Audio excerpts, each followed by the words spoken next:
Judge Judy, you're so fine. Your white lace and black robe and gold watch and earrings and bangs blow our mind. When you pound your gavel, our hearts resonate. You serve up justice on a TV dinner plate. Judge Judy always makes the right call.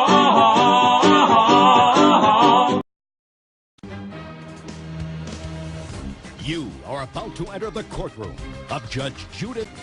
The people are real. The cases are real. The rulings are final. This is Judge Judy. My father, the bride speech with my daughter. Please have no fear. It'll be considerably shorter. And we hope to have plenty of time left for remarks for our third honoree.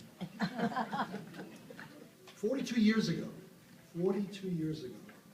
I had the good fortune of being admitted to Rutgers Law School as a member of the incoming class of 1974. We were the first class back then to attend a sparkling new law school facility, state-of-the-art, as the dean had mentioned about the new building, which as modern as it was in many respects, did have some old school charm in the form of lockers in the basement. I don't think they have those in the new building, but I'm not sure. I was fortunate enough to have assigned to the locker next to myself a young lady.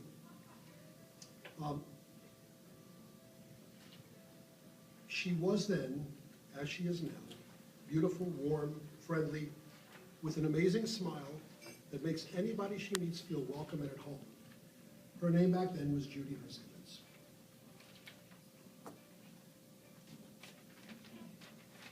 Being a full-blooded young man, I can recall how I patiently waited for the right opportunity to introduce myself and get to know her better. I was successful.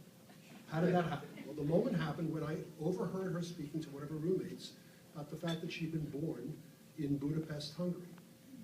Coincidentally, I was born in Budapest, Hungary as well, and the rest is history. I said something to an Hungarian. 6 weeks later, we were engaged. 6 months later, we were married. And 2 years later, we were both the first graduating couple from Rutgers Law School that had met in law school and graduated together as attorneys. So, on a very personal note, I want to thank Rutgers, the Rutgers community, for providing myself with the opportunity of marrying Judy Rutgers.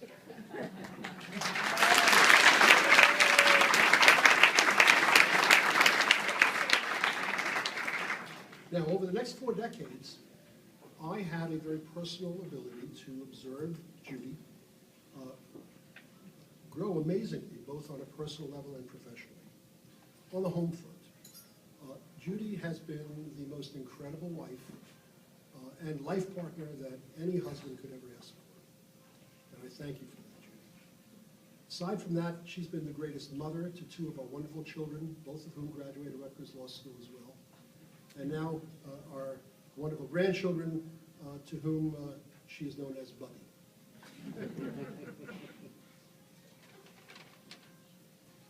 Professionally, Judy has always taken on any challenge presented to her and excelled.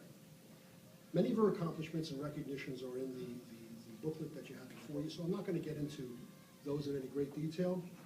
But I do want to mention one instance that, at least in my mind, sticks out and really best reflects the kind of person and professional that my wonderful wife Judy is. When Judy was appointed to her first judicial position, she joined an elite group of attorneys, brilliant attorneys, who were asked to sit as judges in a newly created division, the New Jersey Office of Administrative Law, to rule on appeals taken from decisions made by our various state agencies independently. Up until then, there really wasn't any level of real appeal from a decision, but Judy was one of the group of those people, and it was an amazing group of people. I'm not going to mention their names, but they were all incredible and all went on to amazing careers after that. But Judy, having now become a judge, really didn't have a lot of experience in terms of dealing with litigation matters. She was more on the administrative side. She didn't really have, at that point in time, effective role models in terms of women judges. So she very candidly asked me, I mean, what should I do? And I said, Judy, just be yourself, that'll be fine. And she accepted my recommendation. And for the rest of her professional life, all my wonderful wife has done is really be herself. With that in mind, throughout the several judicial positions which Judy has since held, she's consistently conducted herself and treated those who appear before her in a manner best suited for who she is, not necessarily what she is. Always well prepared, never predisposed, willing to listen, forever gracious, and decisive in a manner which made even a losing party leave her courtroom thinking they had won. In recognition of those efforts, Judy has earned, in the last 2 surveys taken by the New Jersey Law Journal, the highest marks of any federal judge sitting on the federal bench in the Federal District of New Jersey.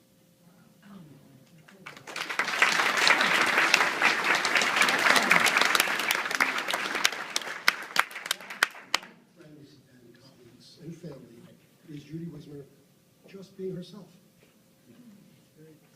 When asked among all of her accomplishments what Judy was most proud of, after of course mentioning her husband and her children and grandchildren, she proudly points to her success in establishing the Rutgers Camden Pro Bono Project, her appointment by Chief Justice Roberts of the United States Supreme Court to serve on the National Bankruptcy Rules Advisory Committee, and finally, her selection as a Fellow of the American College of Bankruptcy in recognition of her proven record of the highest standards of professionalism and service to her profession. With all my love, and with great respect and admiration, it is my honor and pleasure to introduce to you your honoree, the Honorable, very Honorable Judith H. Wismer. Everybody stand up. Just stand up.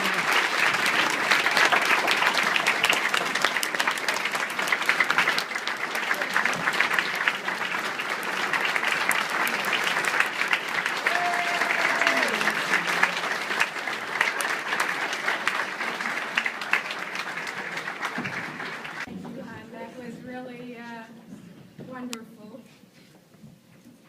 What you didn't mention about our connection early on is that not only did we have lockers next to each other, not only were we both born in Budapest, but when the families got together, we realized we were delivered by the same doctor. No, we're not related. So, let me start by congratulating my fellow honorees tonight. There you are. James Maida and Tara. I'm really honored to be on the same roster with both of you. And I thank all of the family and friends and colleagues who came out tonight. I really appreciate it. Let me introduce you to my mother, Terry Herskovitz. Yay!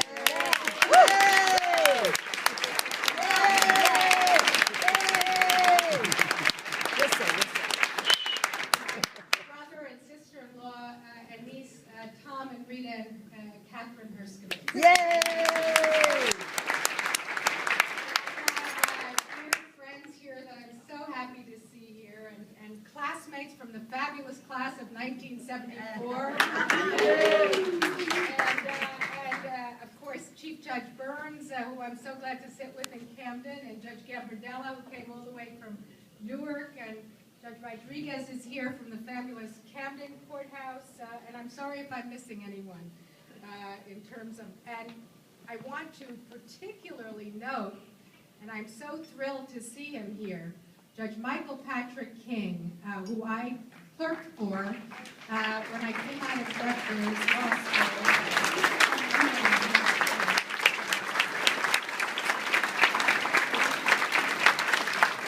And last but certainly not least, my wonderful, wonderful team at the courthouse. There is Terry O'Brien and Bob Cooper, Bruce Compton, and Mary Lampone. This is a fabulous team. 3 of them I've worked with for over 20 years, and I'm so happy to see them here. I really am so deeply honored and proud to receive this award, not only because it comes from Rutgers Law School, but also because I'm honored to have my name associated with that illustrious citizen of Camden, Joe Nardi. And we have Judge Nardi's son here as well, and I'd love to recognize him. We've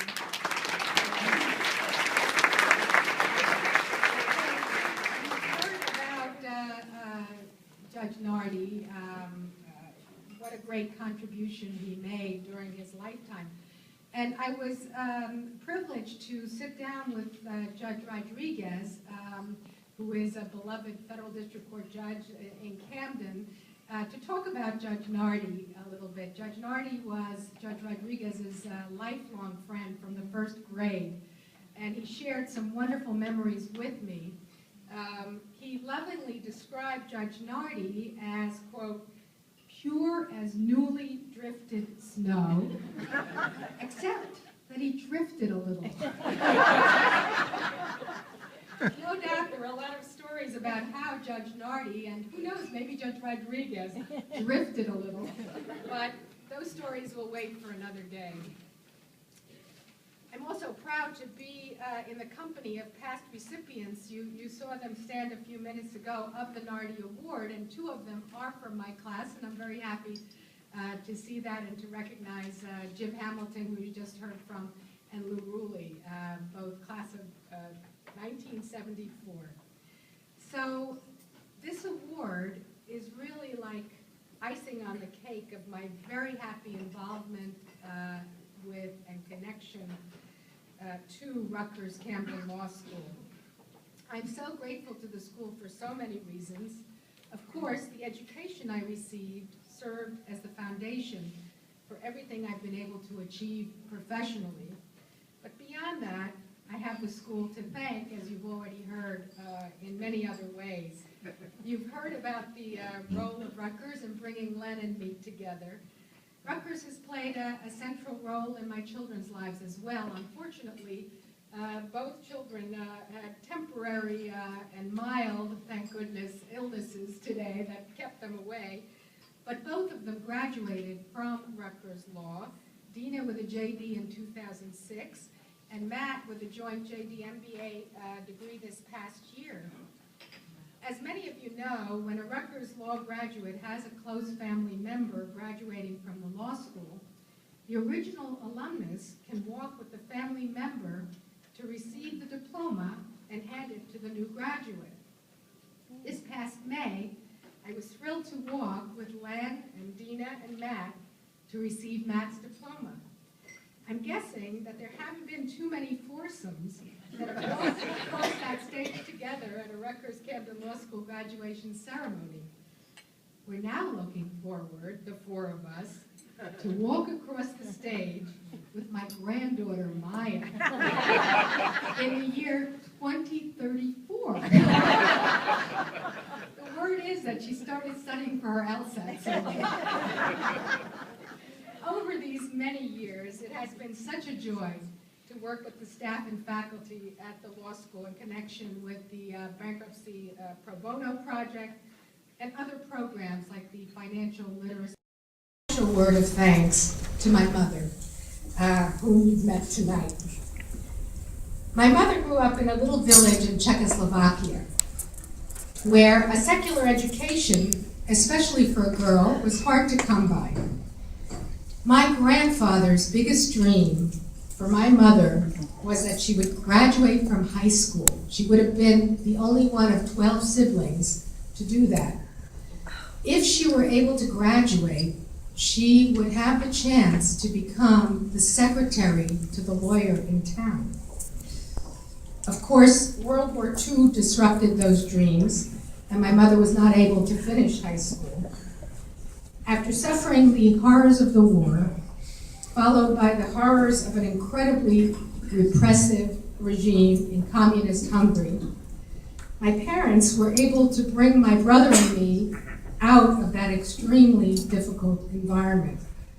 We escaped during the Hungarian Revolution in 1956 when I was 7 years old. Here, in the United States, my parents made a beautiful life for us, enabling us both to reap the benefits of this great country. Mom, thank you. Thank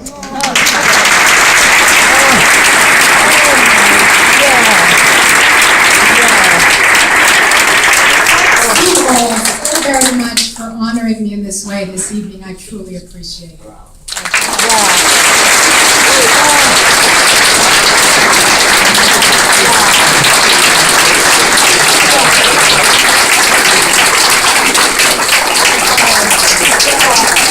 Oh,